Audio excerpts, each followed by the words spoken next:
বাঙালি ছিলাম 38 জন। আজিজ দালাল বাড়ি সিলেট, এর ছিল 8 জন। 8 জনের মধ্যে 3 জন বেঁচে আছে, 5 জন মারা গেছে। আর জসিম দালালের ছিল 30 জন। 30 জনের মধ্যে কয়জন বেঁচে আছে সঠিক জানি না, মানে আমরা মোট বাংলা 21 জন বেঁচে আছি।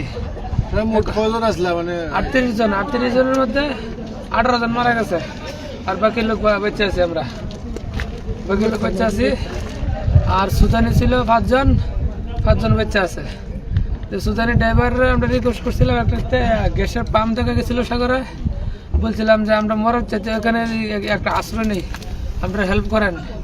হ্যাঁ কয়ের নিলে নাকি হ্যাঁ গুলি করে মেরে নেব, এই জন্য হ্যাঁ বিরাই নেই। আরও বিভিন্ন অনেক শিপ পাইছি, শিপের পিছিয়ে আমরা দৌড়ছি, কেউ হেল্প করে নেই। আমরা 26 তারিখ রাত্রে রেস্কিউ টিমে আমাদেরকে উদ্ধার করছে। আর 10 মিনিট পরে আমরা যদি উদ্ধার হইতাম, ঝড় তুফান বৃষ্টি চালাইছিল, 10 মিনিট লেট হলে আমরা সবাই মারা গেলাম বলে। এটি আমরা যারা বেঁচে আছি সবার অসুস্থ খুব খারাপ, সবার শরীর অনেক খারাপ, সবাই আমরা জন্য দোয়া করবেন।